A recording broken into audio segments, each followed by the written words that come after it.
Episode 31। Rudra Pratap Singh एक 5 साल का छोटा बच्चा है जो देव को देखते ही अपनी माँ से हाथ छुड़ाने की कोशिश करता हुआ कहता है, माँ साहब तो हमारा हाथ छोड़िए। बापू सा इतने दिनों बाद लौटे हैं, आज हम इन्हीं के साथ रहेंगे। देवांशी के दिमाग में हजारों सवाल ताज़ा हो जाते हैं। देवांशी उस बच्चे को देखती हुई सोचती है, इसका मतलब कुंवरसा पहले से ही शादीशुदा है। तो फिर इन्होंने हमसे शादी क्यों की? सवाल करने का हक देवांशी के पास नहीं था, और जो चीजें उसके सामने थी वो उसकी समझ से बाहर थी। रुद्र अपनी माँ के हाथ से अपना हाथ छुटाकर भागकर आता है और देव के गले लग जाता है। देव भी उस बच्चे को अपनी बाहों में भरकर एक सुकून महसूस करता है और पल भर में उसका सारा गुस्सा कहीं गायब हो जाता है। देवांशी बिना पलके झपकाए उस बच्चे और देव को देख रही थी। देव बच्चे के माथे को चूमता हुआ कहता है, इस गुजरे हुए वक्त में हमारे युवराज की शान में किसी ने गुस्ताखी करने की हिमाकत तो नहीं की है। अब आगे रुद्र अपनी माँ की तरफ इशारा करके अपनी मासूमियत से भरी आवाज में कहता है, जी बिल्कुल, इन्होंने हमारी शान में गुस्ताखी करने की हिम्मत की है। माँ सा हमें यहाँ आने से रोक रही थी। आप इनको बताइए कि हम कौन हैं और हम क्या कर सकते हैं। क्या हम आपसे मिलने नहीं आ सकते? आखिर ये हमें क्यों रोकती रहती है? देव रुद्र की बात से इकरार करते हुए कहते हैं, जी आप बिल्कुल आ सकते हैं। देव थोड़ा सख्त लहजे से सामने खड़ी रुद्र की माँ सा से कहता है, मीनाक्षी, आपको कोई हक नहीं बनता कि आप हमारे बेटे को हमसे दूर रखें। आइंदा आप कभी भी रुद्र को हमारे पास आने से नहीं रोकेगी। मीनाक्षी देवांशी पर अपनी नज़र डालती हुई कहती है, कुंवरसा, आपके बेटे की हर जिद तो हम नहीं मान सकते। हमने इन्हें बहुत समझाने की कोशिश की, लेकिन ये यही आपके पास सोना चाहते हैं। हमें इन्हें यहाँ मजबूरन लाना पड़ा। अब आप ही इन्हें समझाए और हमारे साथ वापस जाने के लिए कहिए। रुद्रदेव की गर्दन में अपनी नन्ही बाहें डालकर मासूमियत से कहता है, क्या अब हम आपके पास नहीं रह सकते? क्योंकि आप इनको अपने साथ लेकर आए हैं। रुद्र देवांशी की तरफ इशारा करते हुए कहता है।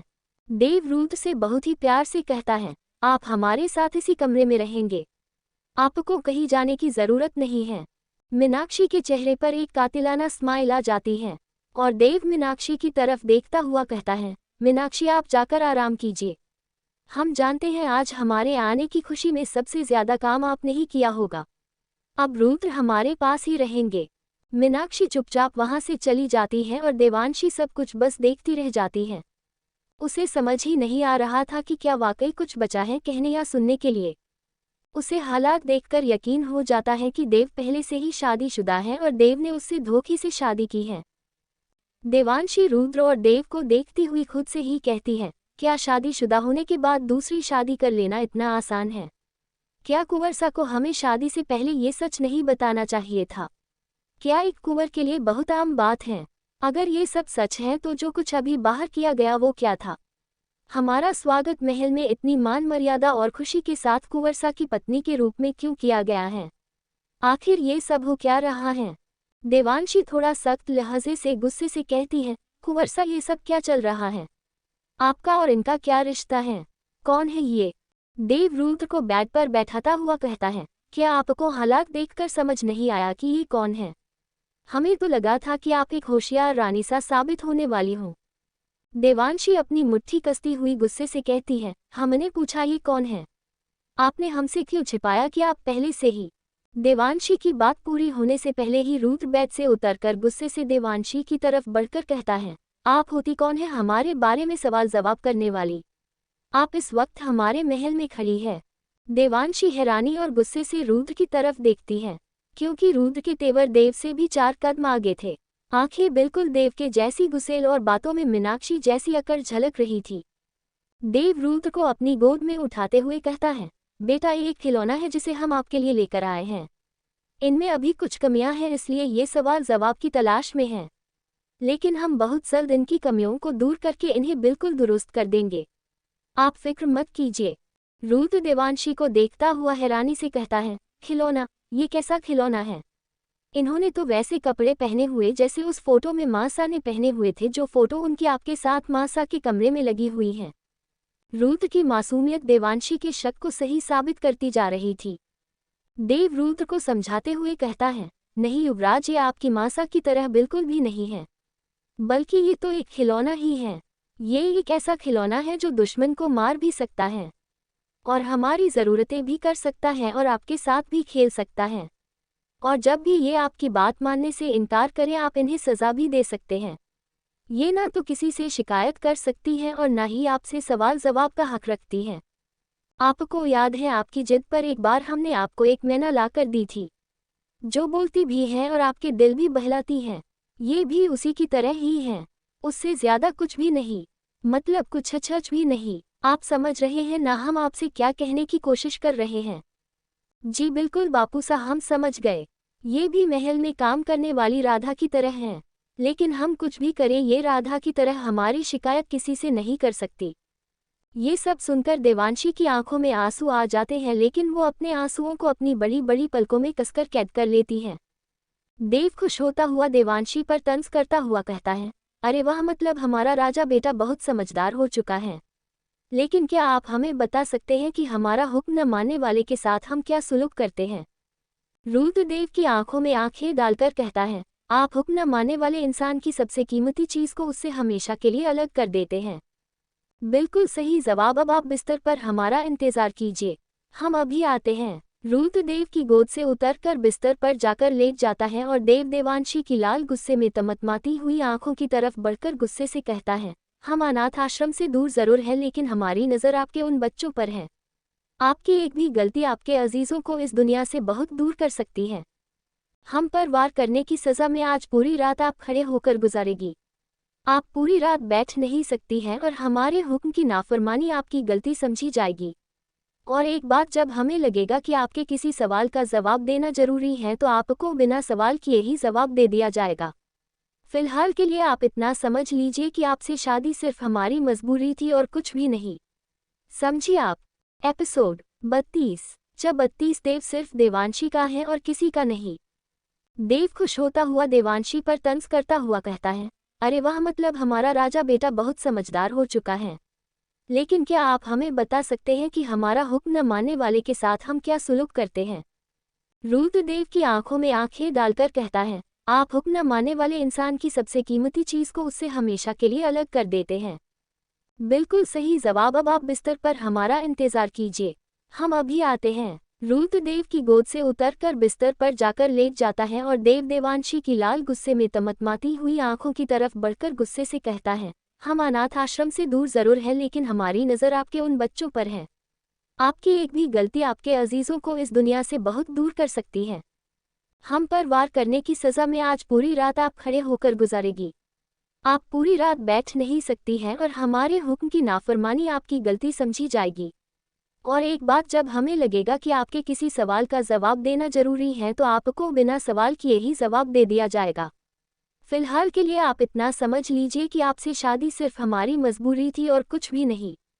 समझिए आप? अब आगे। देव रुद्र के पास जाकर बेड पर आराम से लेट जाता है और देवांशी अपने जख्मी पैरों के साथ वहीं खड़ी रह जाती है।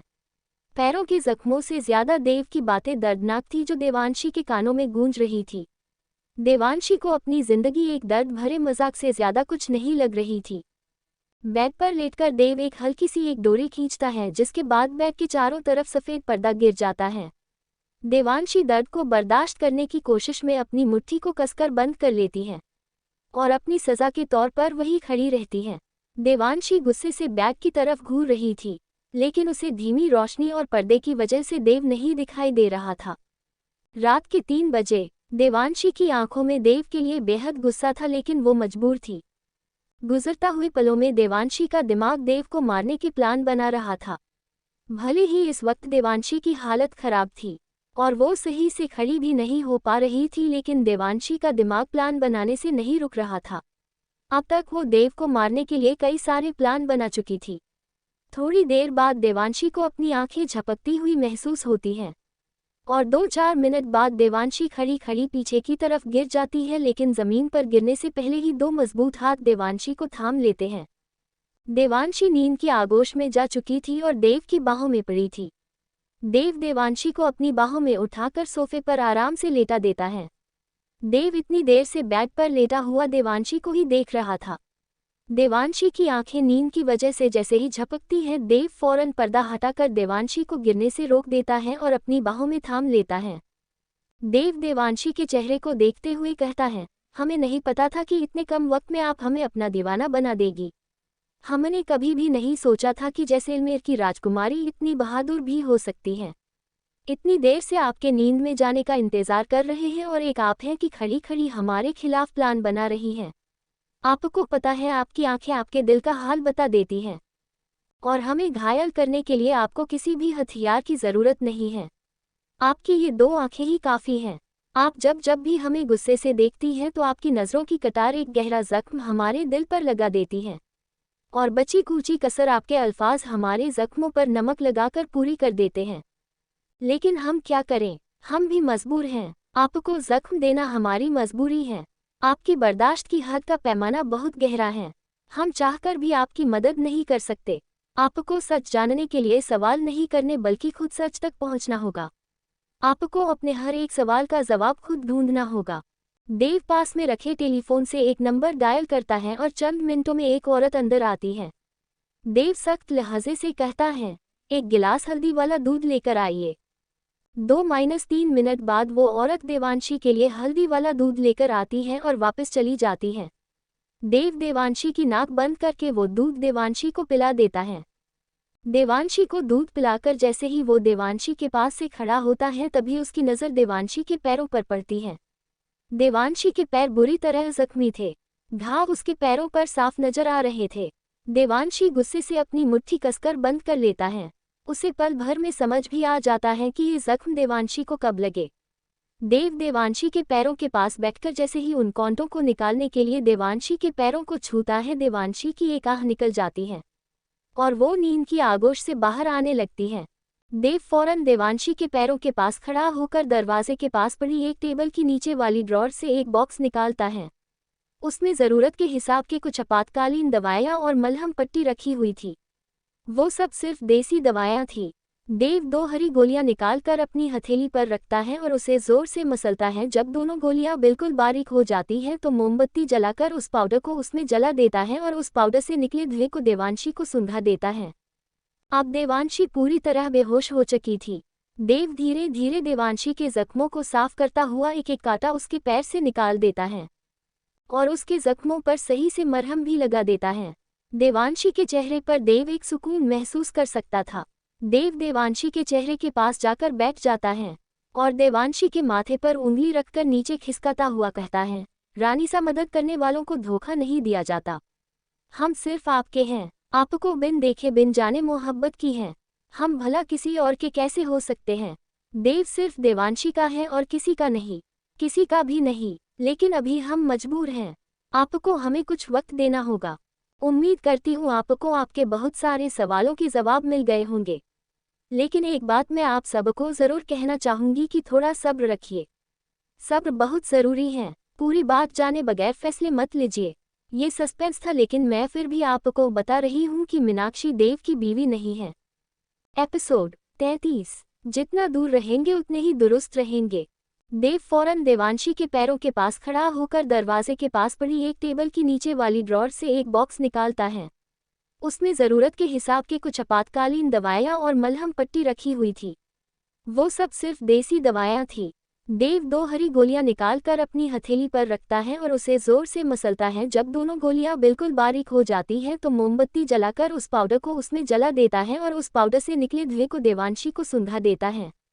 अब देवांशी पूरी तरह बेहोश हो चुकी थी।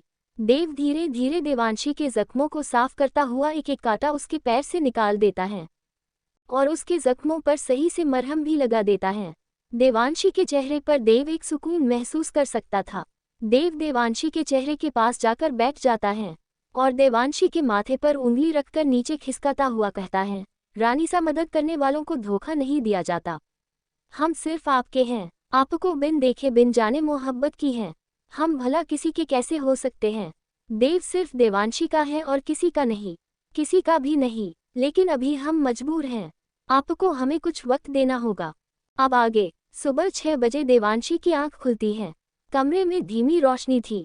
देवांशी जैसे ही अपनी आंखें सही से खोलती हैं तो उसे अपने सामने देव का गुस्से से तमतमाता हुआ चेहरा दिखाई देता है और उसे फौरन याद आ जाता है कि उसे पूरी रात खड़े होकर गुजारने की सज़ा मिली थी। देवांशी जैसे ही सोफे पर बैठी होती है देव एक झटके से उसका हाथ पकड़कर खड़ा कर देता है और गुस्से से कहता है, सोने के लिए किसने कहा आपसे? हमने आपको बैठने और सोने के लिए मना किया था, तो फिर आपकी हिम्मत कैसे हुई हमारी बिना इजाजत के सोफे पर आराम से सोने की? देव ने इस वक्त एक पीली धोती और सफेद कुर्ता पहना हुआ था।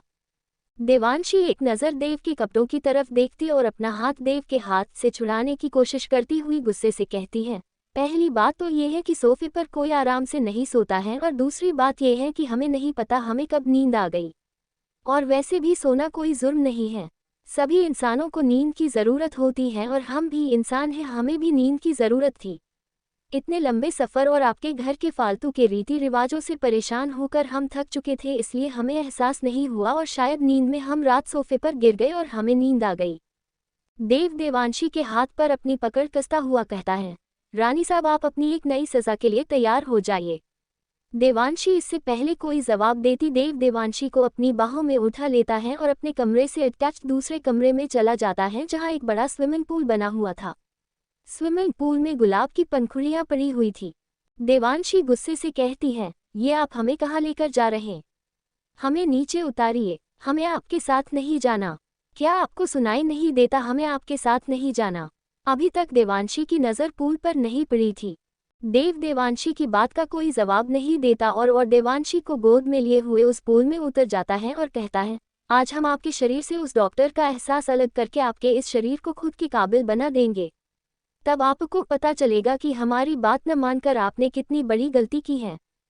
देवांशी उस पूल को देखती हुई गुस्से से कहती है, आपका दिमाग खराब हो गया है। हमें जाने दीजिए, हमें आपके काबिल बनने का कोई शौक नहीं है। हम जैसे हैं ठीक हैं। देव देवांशी पर अपनी पकड़ कसकर कहता है, हम यहाँ आपका कोई शौक पूरा नहीं कर रहे हैं, बल्कि आपको एहसास दिला रहे हैं कि हम कौन हैं और आपके साथ क्या कर सकते हैं। हमारी ताकत के सामने आपकी ताकत कुछ नहीं है। अब तक देव देवांशी को लेकर पूरी तरह स्विमिंग पूल में उतर चुका था। देव का सफ़ेद कुर्ता पूरी तरह उसके सिक्स पैक पर चिपक चुका था और देव के चौड़ा सीना काफ़ी हद तक दिखाई दे रहा था। देवांशी के भी सारे कपड़े गीले हो चुके थे, लेकिन उसके कपड़े भारी थे, इसलिए देवांशी को खुद को देव की नज़रों से बचाने की कोशिश नहीं करनी पड़ रही थी। देवांशी अपनी नज़र देव से बचाती हुई कहती है, हमें तैरना नहीं आता। इतना सुनते ही देव देवांशी को पूरी तरह छोड़ देता है, लेकिन देवांशी एकदम से देव के हाथों पर अपनी पकड़ कसती हुई कहती है, हमने कहा हमें तैरना नहीं आता है। देव मुस्कुराकर कहता है, हम जानते हैं, इसलिए तो आपका हाथ छोड़ रहे हैं। हमारे साथ गुजरने वाला आपका हर एक लम्हा आप पर भारी पड़ने वाला है। इतना कहकर देव एक झटके से देवांशी का हाथ छोड़ देता है और उससे कुछ दूरी पर बनाकर कहता है, अगर आपको तैरना नहीं आता तो रानी सा सीख लीजिए, बहुत ज़रूरी है आपके लिए। इतना कहकर देव पानी में डुबकी लगाते हुए पानी के अंदर चला जाता है और देवांशी पानी में हाथ पैर मारने लगती है।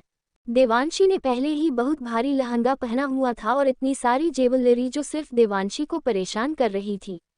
देवांशी पूल से निकलने के लिए एक तरफ होने को कोशिश करती है तो पल भर में देव देवांशी के नज़दीक आकर उसे पकड़ लेता है और गुस्से से कहता है, क्या आपको हमारी एक भी बात समझ नहीं आती? हमने कहा ना आपको तैरना सीखना होगा। देव ने अचानक से देवांशी का जख्मी हाथ कसकर पकड़ लिया था। देवांशी की आंखों में आंसू आ जाते हैं और वो गुस्से से कहती है, आप एक नंबर के पागल इंसान हैं। हम इन कपड़ों में कुछ नहीं सीख सकते। हमारे हाथ में जख्म लगा हुआ है और हमारे पैरों में भी। देवांशी अपनी पूरी बात करती करती रुक जाती है और एक गहरी सांस लेती हुई अपनी आंखें बंद कर लेती है और अपने रोते हुए दिल को काबू में करने की कोशिश करती है। बहुत कुछ था उसके दिमाग में जो चल रहा था। उसे बच्चों की, काकी की और दादी की बहुत याद आ रही थी। उसका दिल उन सब के पास जाना चाहता था, लेकिन वो मजबूर थी। देव देवांशी के दिल के हाल को बहुत अच्छे से समझ पा रहा था। देव देवांशी का हाथ छोड़ देता है और उसे सहारा देने के लिए उसे कमर से पकड़ लेता है और खुद से सटाकर कहता है, रानी सा आंखें खोलिए और हमारी तरफ देखिए। देवांशी देव के लहजे में नरमी को महसूस करती हुई धीरे से अपनी आंखें खोल लेती है। देव देवांशी के माथे पर अपनी एक उंगली रखकर उसके होठों की तरफ बढ़ाते हुए कहता है, जख्म, हम तो आपके हाथ पर गहरा जख्म लगा हुआ है और आपने बहुत भारी राजस्थानी लहंगा पहना हुआ है, इसलिए आप तैरना नहीं सीख सकती। लेकिन एक जख्म तो हमारे सीने पर ही है, क्या आप वो देखना चाहेगी? देवांशी देव के लहजे में एक तंज महसूस कर सकती थी, क्योंकि देव के सीने पर देवांशी ने ही वार किया था। देवांशी गुस्से से अपने चेहरे से देव का हाथ झटककर कहती है, आपने भी हम पर वार किया था और अगर मौका मिलेगा तो हम दोबारा भी आपके सीने पर वार करने से पीछे नहीं हटेंगे। आप हमसे जितना दूर रहेंगे उतने ही दुरुस्त रहेंगे। देव मुस्कुराकर कहता है, दूर हम और वो भी आपसे बहुत मुश्किल है। देव देवांशी की आंखों में देखता हुआ अपना सफ़ेद कुर्ता निकाल देता है। देवांशी जैसे ही कुछ कहने के लिए अपना मुंह खोलती है, देव देवांशी के होठों पर अपने होठ रख देता है और उसे कमर से पकड़कर खुद के हद से ज्यादा करीब कर लेता है। देव की आंखें हैरानी से बड़ी हो जाती हैं। देवांशी देव के सीने पर हाथ रखकर उसे पीछे की तरफ धक्का देने की कोशिश करती है तो देव गुस्से से देवांशी के होठों पर काट लेता है और जबरदस्ती देवांशी को किस करने लगता है। देवांशी के हाथ बार बार देव को परेशान कर रहे थे, इसलिए देव देवांशी के हाथ पीछे की तरफ मोड़कर उसकी कमर से सटा देता है और बहुत ही हार्शली देवांशी को किस करने लगता है। जब देवांशी की हर कोशिश बेकार हो जाती है तो देवांशी देव की जीभ को अपने मुंह में एंट्री दे देती है और देव जैसे ही देवांशी के मुंह के हर कोने को सक करने लगता है तब देवांशी मौका मिलते ही गुस्से से देव की जीभ में जोर से काट लेती है। देव देवांशी को खुद से दूर करने की कोशिश करता है लेकिन कोई फायदा नहीं होता। देवांशी देव की गर्दन में हाथ डालकर देव की गर्दन पर अपने नाखून गिराती हुई अपनी पकड़ कस लेती है और देव के होठों को बुरी तरह काटने लगती है। देव की किस का मजा उसकी सजा के रूप में बदल चुका था। देव गुस्से से देवांशी का हाथ अपनी गर्दन से हटाता है और देवांशी को खुद से दूर झटक देता है। देव अपने होठ पर हाथ रखकर देखता है तो उसके हाथ पर उसके होठों से निकलता हुआ खून लग जाता है। देव को बहुत गुस्सा आता है, लेकिन वो जैसे ही पीछे मुड़कर देवांशी की तरफ देखता है तो उसका सारा गुस्सा हैरानी में बदल जाता है। एपिसोड 34। ये वादा है देवांशी का जोधपुर के कुंवरसा से। देव की आंखें हैरानी से बड़ी हो जाती हैं। देवांशी देव के सीने पर हाथ रखकर उसे पीछे की तरफ धक्का देने की कोशिश करती है तो देव गुस्से से देवांशी के होठों पर काट लेता है और जबरदस्ती देवांशी को किस करने लगता है। देवांशी के हाथ बार बार देव को परेशान कर रहे थे, इसलिए देव देवांशी के हाथ पीछे की तरफ मोड़कर उसकी कमर से सटा देता है और बहुत ही हार्शली देवांशी को किस करने लगता है। जब देवांशी की हर कोशिश बेकार हो जाती है तो देवांशी देव की जीभ को अपने मुंह में एंट्री दे देती है और देव जैसे ही देवांशी के मुंह के हर कोने को सक करने लगता है तब देवांशी मौका मिलते ही गुस्से से देव की जीभ में जोर से काट लेती है। देव देवांशी को खुद से दूर करने की कोशिश करता है लेकिन कोई फायदा नहीं होता। देवांशी देव की गर्दन में हाथ डालकर देव की गर्दन पर अपने नाखून गिराती हुई अपनी पकड़ कस लेती है और देव के होठों को बुरी तरह काटने लगती है। देव की किस का मजा उसकी सजा के रूप में बदल चुका था। देव गुस्से से देवांशी का हाथ अपनी गर्दन से हटाता है और देवांशी को खुद से दूर झटक देता है। देव अपने होठ पर हाथ रखकर देखता है तो उसके हाथ पर उसके होठों से निकलता हुआ खून लग जाता है। देव को बहुत गुस्सा आता है, लेकिन वो जैसे ही पीछे मुड़कर देवांशी की तरफ देखता है तो उसका सारा गुस्सा हैरानी में बदल जाता है। अब आगे देवांशी फ्रीली आंखें बंद किए पानी में पड़ी थी और उसकी बॉडी पानी में नीचे बैठ गई थी। वो पानी में सरवाइव करने के लिए हाथ पैर नहीं चला रही थी। देव की आंखें चिंता और हैरानी से बड़ी हो जाती हैं। देवांशी को तैरना आता नहीं था और वो इतनी जल्दी पानी में बेहोश हो जाएगी ऐसा देव को अंदाजा नहीं था। देव को अपने दर्द को पल भर में भूल जाता है और जल्दी से देवांशी के पास पहुंचकर उसे पूल से बाहर निकालता है। देव देवांशी के गाल पर थपथपाता हुआ कहता, रानी सा आंखें खोलिए। देवांशी बेजान पूल के पास पड़ी थी और देव की दिल की धड़कन बढ़ती जा रही थी। देव देवांशी के पेट को भींचकर उसके पेट से पानी निकालने की कोशिश करता है लेकिन देवांशी अपनी आंखें नहीं खोलती और न ही पानी बाहर निकलता है। देव जैसे ही देवांशी को ऑक्सीजन देने के लिए उसके होठों के पास अपने होठ ले जाता है, देवांशी फौरन अपनी आंखें खोल देती है। इससे पहले देव गुस्से से कुछ कहता है, देवांशी पूरी ताकत से जोर से देव को धक्का देती है। देव को अचानक से इस धक्के की उम्मीद नहीं थी, इसलिए वो खुद को संभाल नहीं पाता और पीछे की तरफ पूल में गिर जाता है। देवांशी फट से दनी अपनी जगह से खड़ी हो जाती है और देव से कहती है, अभी थोड़ी देर पहले हमने जो जख्म आपकी जीभ और गर्दन पर दिया है पहले उन्हें दुरुस्त कर लीजिए, उसके बाद हमारे नज़दीक आने की कोशिश कीजिएगा। देव गुस्से और सख्त लहजे से कहता है, आप पानी में बेहोश होने का नाटक कर रही थी, आप बेहोश नहीं थी। देवांशी अपने कपड़ों पर चिपकी हुई उन गुलाब की पंखुड़ियों को उतारती हुई कहती है। देवांशी अपने पहनावे में अदब, लहजा, कड़क और सामने वाले की अक्ल को दुरुस्त करने के कई हुनर रखती है। हम तैरना भले ही न जानते हो, लेकिन पानी में डूबने से कैसे बचना है ये भली भांति जानते हैं। आइंदा हमारे नज़दीक आने से पहले आज के इन जख्मों के बारे में सोच लीजिएगा। आपने जितने भी अभी तक हमारे हुनर देखे हैं वो बहुत कम हैं। आप जब जब अपनी हदों को बेहद करेंगे तब तब शोलों से मिलेंगे। ये वादा है देवांशी का जोधपुर के कुंवरसा से। देवांशी अपनी बात कहकर वहां से चली जाती है और देवांशी के जाने के बाद देव के चेहरे पर अनायास ही एक मुस्कान आ जाती है और वो पानी में हाथ मारता हुआ कहता है, कमबख्त ये दिल क्यों ज़ाया होने की जिद करने लगा है। आप हमारी है फिर भी आपको पाने की हसरत करने लगा है। वक्त सुबह के 9 बजे। देवांशी आईने के सामने बैठी खुद को देख रही थी और अपनी बदली हुई जिंदगी के रुख को समझने की कोशिश कर रही थी। एक लड़की देवांशी के लंबे बाल बना रही थी और बालों पर पिन लगा रही थी। देवांशी ने इस वक्त एक हल्के पिंक कलर का राजस्थानी लहंगा पहना हुआ था। आंखों में काजल, कमर में तगड़ी, हाथों में बड़े बड़े कंगन के साथ राजस्थानी चूड़ियां, माथे पर एक गोल टिका और नाक में राजस्थानी बड़ी निगों से सजी हुई एक नथनी जिसने देवांशी के एक गाल को काफी हद तक ढक दिया था। वो लड़की देवांशी के बालों को सही करके जैसे ही देवांशी के सर पर उसका रुपट्टा रखकर पिन करने वाली होती तभी देव कमरे में दाखिल हो जाता है और देवांशी को देखते ही उसके कदम दरवाजे के पास ही जाम हो जाते हैं। देव के आते ही वो लड़की नज़र झुकाकर कमरे से बाहर चली जाती है। रुपट्टा अभी सही से पिन नहीं हुआ था और देवांशी को समझ नहीं आ रहा था कि इसे किस तरह सर पर रखना है। देवांशी उस लड़की को जाते देख उसे रुकने के लिए कहती है, अरे ये तो सही कर दीजिए, ये तो अभी हुआ ही नहीं। लेकिन वो लड़की कोई जवाब नहीं देती और चुपचाप वहां से चली जाती है। देवांशी की नज़र कैसे ही दरवाजे के पास खड़े देव पर पड़ती है तो उसकी आधी बात उसके गले में ही रह जाती है और देवांशी उस लड़की के जवाब दिए बिना चले जाने की वजह भी समझ जाती है। देवांशी अपनी नज़र देव से हटाकर चुपचाप अपने रुपट्टे को सही करने लगती है।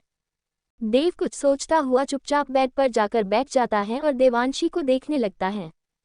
भले ही देवांशी का चेहरा आईने की तरफ था, लेकिन देवांशी खुद पर देव की नज़र की तपिश को महसूस कर सकती थी और अब उसे वो रुपट्टा में पिन अप करना और भी ज़्यादा मुश्किल लग रहा था। देवांशी बार बार उस रुपट्टे से अपनी कमर को ढकने की कोशिश कर रही थी। थोड़ी देर बाद जब देवांशी देव की नज़रों को अपने ऊपर बर्दाश्त नहीं कर पाती तो देवांशी गुस्से से देव के पास जाती है और उसे खा जाने वाली नज़रों से घूरती हुई कहती है, क्या मसला है? आप अब हमें क्यों घूर रहे हैं? देव अपनी जगह से खड़ा होता है और देवांशी की तरफ बढ़ता हुआ कहता है, महल हमारा, कमरा हमारा, यहाँ मौजूद हर एक चीज़ हमारी, हम जिसे चाहे उसे देखें और जिसे चाहे उसे घूरे। आप होती कौन है जोधपुर के हुक्मसा को रोकने वाली और पाबंदी लगाने वाली? जाए अपना काम कीजिए। देवांशी गुस्से से जवाब देती है, हम आपकी कोई चीज़ नहीं है। देव मुस्कुराकर कहता है, आप तो हमारी एक बहुत ही बेशकीमती चीज़ हैं, जिसे पाने के लिए हमने बहुत कुछ किया, खून भी पानी की तरह बहा दिया। खैर आप अपना काम कीजिए। आप हमसे बात ही क्यों कर रही हैं? आपके पास वैसे भी वक्त की कमी है। आपको माँ सा ने बताया है ना कि आपको आज क्या क्या करना है। देव कुछ सोचता हुआ कहता है, लेकिन आप वो सब काम कैसे करेगी? आपको तो एक राजस्थानी रुपट्टे को भी संभालना नहीं आता। आप वो सब नहीं कर पाएगी। आप एक काम कीजिएगा, आप मासा से कह दीजिएगा कि आपसे नहीं होगा। देवांशी गुस्से से कहती है, हमने आपसे कब कहा कि आप हमें अपनी रानी सा बनाकर ले चलिए? हमें आपके महल के सभी रीति रिवाज आते हैं। आप ही ज़बरदस्ती शादी करके लाए हैं और हमें ये भी समझ आ चुका है कि आपने हमसे ज़बरदस्ती शादी की है। ये बात आपके घरवाले नहीं जानते। हम कह तो आप सही रही हैं, लेकिन इस बात से क्या फ़र्क पड़ता है, क्योंकि शादी तो हो चुकी है। अब तो जैसे भी है हम ही 7 जन्मों तक आपके पति हैं। और रही बात महल के रीति रिवाजों की, तो आपने तो ये नहीं कहा कि आपसे हमारे महल के रीति रिवाज आते हैं, लेकिन हमने आपसे ज़रूर कहा था कि आपको हमारी हर बात माननी पड़ेगी। आप शायद भूल रही हैं, लेकिन उस अनाथ आश्रम के रूप में हम आपको आपकी कीमत अदा कर चुके हैं। अब आप वही करेगी जो हम आपसे करने के लिए कहेंगे। हमारी हर बात मानना आपका कर्तव्य भी है और हालात भी। देव की ये बात देवांशी के दिल पर एक गहरा जख्म देती है और देवांशी कुछ देर के लिए खामोश हो जाती है और देव की आंखों खुद को एक चीज़ के रूप में देखती रह जाती हैं।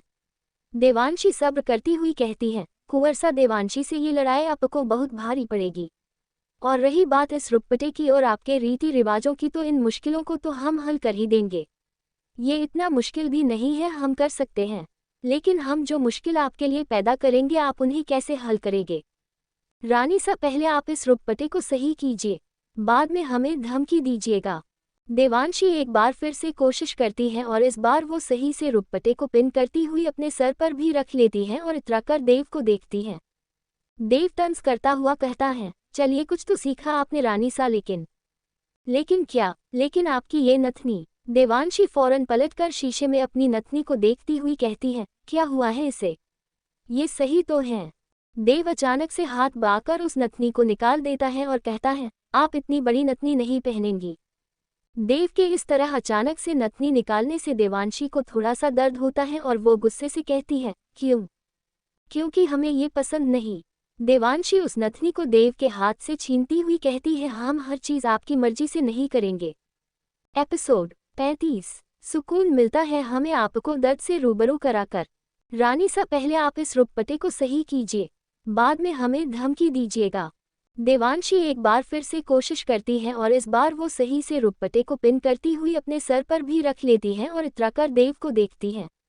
देव तंज करता हुआ कहता है, चलिए कुछ तो सीखा आपने रानी सा, लेकिन क्या? लेकिन आपकी ये नथनी। देवांशी फौरन पलटकर शीशे में अपनी नथनी को देखती हुई कहती है, क्या हुआ है इसे? ये सही तो है।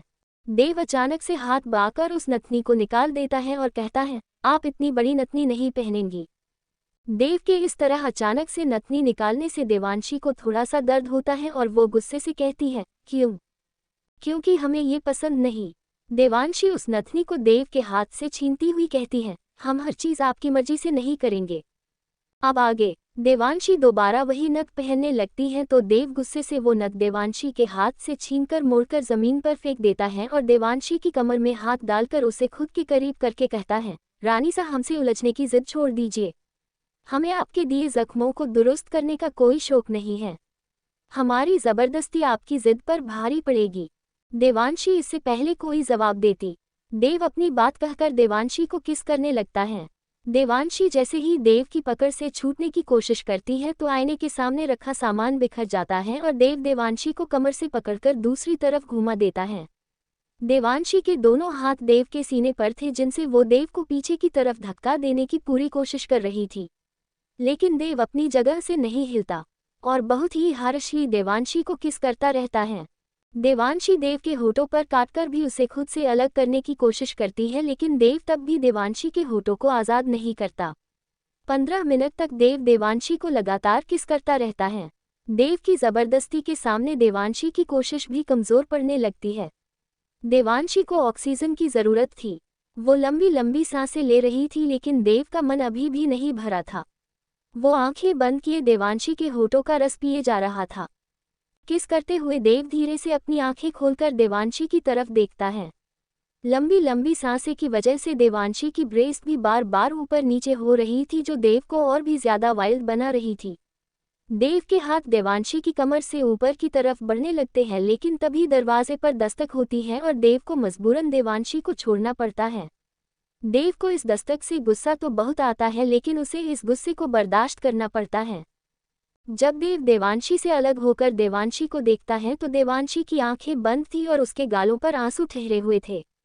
देवांशी जोर जोर से सांसें ले रही थी। देवांशी के होठों पर देव के होठों से निकला खून लगा हुआ था। एक पल के लिए देव को देवांशी को इस तरह रोते देख अच्छा नहीं लगता, लेकिन अगले ही पल देव का दिमाग देव से कहता है, देव, आपको कुछ भी ऐसा नहीं करना है जिससे इन्हें आपके दिल में अपने लिए फिक्र का एहसास हो। रानी सा को मजबूत करने से पहले आपको खुद पर पकड़ रखनी होगी। देव देवांशी को बहुत ही धीरे से पकड़कर आईने के सामने बैठाता है और बहुत ही प्यार देवांशी के होठों पर अपना अंगूठा फिराकर उस खून को साफ कर देता है। देवांशी हैरानगी से देव की देखती है। उसे समझ नहीं आ रहा था कि अचानक ये जानवर से इंसान कैसे बन गया, क्योंकि देव की जबरदस्ती की वजह से उसे एहसास ही नहीं हुआ था कि किसी ने दरवाजे पर दस्तक दी है। देव देवांशी को आईने के सामने बैठाकर अपना रुमाल निकालकर बहुत ही प्यार से उसके आंसू साफ करता है। देवांशी के रूपटे और गहनों की भी सही करता है। देव देवांशी की आंखों में देखकर तंज करता हुआ कहता है, हम उम्मीद करते हैं अब आप हमसे उलझने की जिद और कोशिश नहीं करेगी। ये आपके अंजाम की एक हल्की सी झलक है। इस बार तो हमने आपको छोड़ दिया, लेकिन अगली बार चाहकर भी नहीं छोड़ पाएंगे क्योंकि हमें आपके इन होठों का स्वाद कुछ ज़्यादा ही पसंद आ गया है। आप समझ रही हैं ना रानी सा हम क्या कहने की कोशिश कर रहे हैं? बाहर माँ सा खड़ी है और उनके सामने आपके चेहरे पर एक जंग जीतने वाली मुस्कान होनी चाहिए। देवांशी अपने हाथों से देव का हाथ झटक कर कहती है, आप इंसान हैं या जानवर? आप हमारे साथ ये सब कैसे कर सकते हैं? क्या आपको दिखाई नहीं देता कि हम इंसान हैं, हमें भी तकलीफ होती है? देव गुस्से से कहता है, रानी सा हमें इंसान समझने की भूल कभी मत कीजिएगा। और आपको एक मामूली लड़की से जोधपुर की रानी आपको ऐश देने के लिए नहीं बल्कि आपको तकलीफ देने के लिए बनाया है। रोना बंद कीजिए रानी साहब, आप कोई आम लड़की नहीं हैं और ना ही हमें आपको तकलीफ में देखकर कोई दुख होता, बल्कि हमें तो बेहद खुशी ही होती है। सुकून मिलता है हमें आपको दर्द से रूबरू कराकर, समझिए आप, सुकून मिलता है हमें। देवांशी गुस्से से देव को देखती हुई कहती है, हमने आपका क्या बिगाड़ा है? आप हमारे साथ ये सब क्यों कर रहे हैं? बिगाड़ा तो आपने हमारा बहुत कुछ है, लेकिन हम आपके किसी भी सवाल का जवाब देने के पाबंद नहीं हैं। लेकिन आज हमें आपकी हालत पर तरस आ रहा है, इसलिए एक मशवरा दिए देते हैं। अगर आप अपने सवालों के जवाब पाने की चाहत रखती है तो आपको खुद जवाब ढूंढने होंगे। देव देवांशी की आंखों में एक दर्द को महसूस करते हुए कहता है, आज सुबह एक वादा आपने हमसे किया था। चलिए एक वादा हम भी आपसे करते हैं। रानी सा हम वादा करते हैं आपसे, अगर आप अपने किसी भी एक सवाल का जवाब ढूंढ पाए और साथ ही साथ अगर आप आज की अपनी सभी जिम्मेदारियां अच्छे से पूरी कर पाए तो आज रात हम आपके किसी भी एक सवाल का जवाब दे देंगे। आप अपना कोई भी एक सवाल हमसे पूछ सकती हैं, लेकिन याद रहे सिर्फ एक। देवांशी देव की आंखों में उसके वादे के सच को देखने की कोशिश कर रही थी। देव मुस्कुराकर कहता है, हमें बाद में देख लीजिएगा, पहले मासा को अंदर आने के लिए कहिए। देव कमरे से निकलकर बालकनी में जाकर खड़ा हो जाता है और देवांशी बड़ी रानी सा को अंदर आने के लिए कहती है। बड़ी रानी सा अंदर आते ही नोटों की एक गड्डी से देवांशी की नज़र उतारकर अपने पीछे खड़ी एक औरत को देते हुए कहती है, शांति, इसे गरीबों में बंटवा दीजिए। वो औरत वो पैसे लेकर चली जाती है। तभी मीनाक्षी भी देव के रूम में आ जाती है और बड़ी रानी सा से कहती है, अरे वाह, रानी सा का सदका तो बनता है, लगी इतनी खूबसूरत रही है। लेकिन क्या ये खूबसूरती असली है या फिर राजस्थानी पहनावे का कमाल है? मीनाक्षी भी देवांशी की तरह बहुत खूबसूरत थी। उनकी नीली आंखें, गुलाबी होठ, पतली कमर पर तगड़ी और गोर हाथों में बेशकीमती कंगन थे। किसी भी तरह से वो एक 5 साल के बच्चे की मां नहीं लग रही थी। देवयानी जी देवांशी के चेहरे को प्यार से चूमती हुई कहती है, देवांशी सिर्फ तन से नहीं बल्कि मन से भी सुंदर है और ये राज हमें इनकी आंखें बताती हैं। देवयानी जी देवांशी का हाथ पकड़कर उसे सोफे पर आराम से बैठाती है और बहुत ही प्यार से पूछती है, अब आपके पैरों के जख्म कैसे हैं? देवयानी जी के इस सवाल पर उसे एहसास होता है कि रात जो उसके पैरों में कांटे लगे थे अब वो जख्म तकलीफ नहीं दे रहे। देवांशी झुकी हुई नजरों से कहती है, जी वो अब ठीक है। देवयानी जी देवांशी के चेहरे की मायूसी को समझती हुई कहती है, लेकिन आपकी आंखें हमें मायूस क्यों नजर आ रही हैं? तभी देव बालकनी की तरफ से अंदर आते हुए कहता है, खम्मा गरिमा सा, माफ़ी चाहते हैं लेकिन रानी सा इसलिए मायूस है क्योंकि इन्हें अपने घर की बेहद याद आ रही है।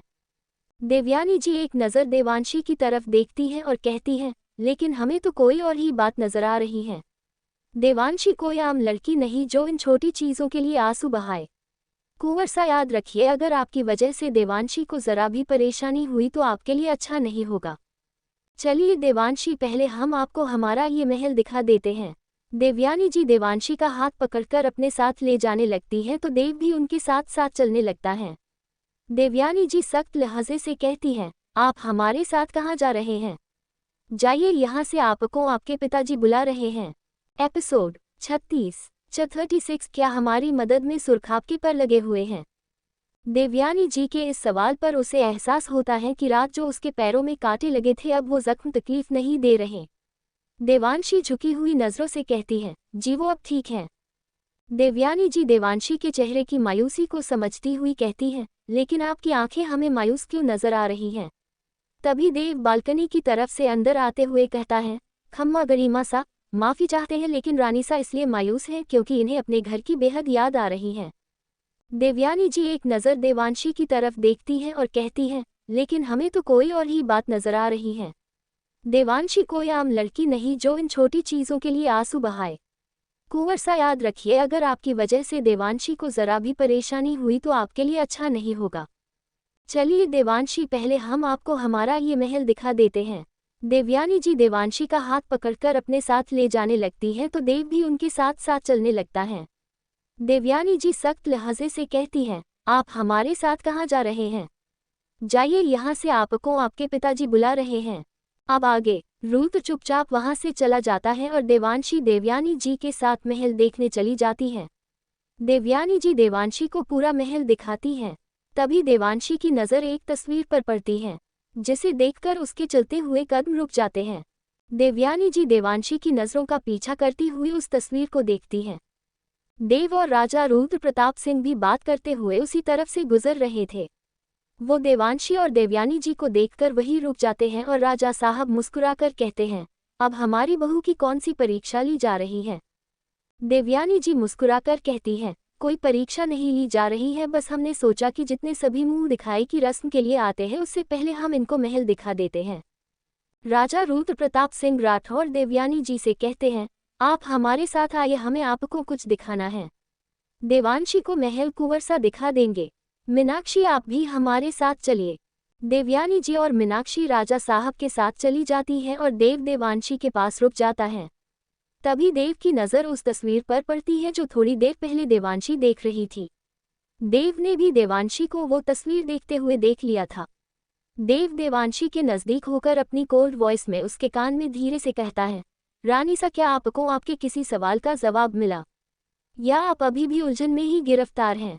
देवांशी की मुट्ठी गुस्से से कसी हुई थी। तभी युवराज रुद्र भागकर आता है और देव के गले लगकर कहता है, चलिए ना बापू सा हमारे साथ, हमें आपके साथ खेलना है। देव मुस्कुराकर देवांशी की तरफ देखता है और रुद्र से कहता है, बेटा आप चलिए, हम अभी आते हैं, अभी हमें थोड़ा सा काम है। रुद्र भागकर वहां से चला जाता है और देवांशी देव के नज़दीक होकर उसकी आंखों में आंखें डालकर कहती है, हम जानते हैं आप हमसे क्या पूछना चाहते हैं। आप हमारे विश्वास की परीक्षा लेना चाहते हैं। पहली बात तो हमें आप पर रद्दी भर भी विश्वास नहीं है और न ही हमें फर्क पड़ता है कि आपका और रुद्र का क्या रिश्ता है, लेकिन फिर भी हम आपको इस रिश्ते का जवाब दे देते हैं। आपका जवाब इस तस्वीर में ही है। देव के चेहरे की मुस्कान गायब हो जाती है। देवांशी तंज करती हुई कहती है, कुंवर सा, हम एक डॉक्टर हैं और बारीक से बारीक चीज़ देखना हमें बखूबी आता है। इस तस्वीर में जो इंसान मीनाक्षी जी के साथ खड़े हैं वो आप नहीं बल्कि आपके जुड़वा भाई शिवान प्रताप सिंह राठौर हैं। लेकिन आपकी मां ने बचपन में ही आपके भाई को आपकी चाची उमा जी को दे दिया था, इसलिए उनका नाम आपके चाचा जी शिव प्रताप सिंह राठौर के नाम पर शिवान रखा गया। देव को अंदाज़ा नहीं था कि इतनी जल्दी देवांशी इस सच तक पहुंच जाएगी। देव देवांशी को हैरानी से देखता रह जाता है। देवांशी मुस्कुराकर कहती है, आप जानना चाहते हैं कि हमें ये सब कैसे पता चला, तो सुनिए, कुछ आपकी मासा की मेहरबानी है। और इस तस्वीर में आपके भाई का जो हाथ मीनाक्षी जी के हाथ में है उसके अंगूठे पर एक काला बड़ा तिल है और ठीक वैसा ही तिल युवराज रुद्र के अंगूठे पर भी है। इसका मतलब रुद्र आपके भाई के बेटे हैं, लेकिन किसी कारणवश आपके भाई यहाँ मौजूद नहीं है और रुद्र आपको अपना पिता समझते हैं, इसलिए आपको बापू सा कहकर बुलाते हैं। कुंवर सा, एक जवाब हम ढूंढ चुके हैं, अब आप शाम को हमारे सवाल का जवाब देने के लिए खुद को तैयार कर लीजिए। रुद्र मुस्कुराकर कहता है, रानी सा, अभी तो आपको सभी रीति रिवाज अच्छे से पूरे करने हैं, उसके बाद ही आप हमसे सवाल करने का हक हासिल कर पाएगी। क्या पता आप वो सब न कर पाए। आइए हम आपको महल दिखा देते हैं। 1 घंटे बाद देवांशी घूंघट ओढ़े बैठी थी और एक के बाद एक मेहमान देवांशी की मुंह दिखाई की रस्म पूरी कर रहे थे। मुंह दिखाई की रस्म के बाद देवांशी को सबके लिए खीर बनानी थी। देवांशी को खीर बनानी तो आती थी, लेकिन खीर राजस्थानी अंदाज में कैसे बनाई जाती है ये उसको नहीं आता था। देवयानी जी देवांशी को रसोड़े में छोड़ती हुई कहती है, क्या आपको हमसे कुछ पूछना है? देवांशी धीमी आवाज में कहती है, हमें खीर बनानी तो आती है, लेकिन राजस्थानी खीर तो हम पहली बार सुन रहे हैं, हमें नहीं पता यहाँ खीर कैसे बनाई जाती है। देवयानी जी मुस्कुराकर कहती हैं, बस इतनी सी बात हम अभी बता दिए देते हैं, लेकिन हम सिर्फ आपको बताएंगे, वो भी सिर्फ एक बार। खीर बनानी आपको खुद होगी, वो भी अकेले, कोई भी नौकरानी आपकी मदद नहीं करेगी। देवांशी एक सुकून के साथ गर्दन हिला देती है। देवयानी जी बताना शुरू करती हैं और जब उनकी बात लगभग आधी हो जाती है तभी देव वहां आ जाता है और देवांशी को गुस्से से देखता है।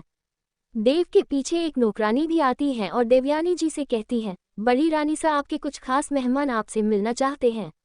वे आपका इंतजार कर रहे हैं। जाए और उनसे कहिए हम आ रहे हैं। तभी रुद्र भी भागता हुआ वहां आ जाता है और देव से कहता है, बापूसा मासा हमें जबरदस्ती खाना खिला रही है, आप रोकिए ना इनको। पीछे पीछे मीनाक्षी भी खाने की प्लेट लिए रसोई में आ जाती है।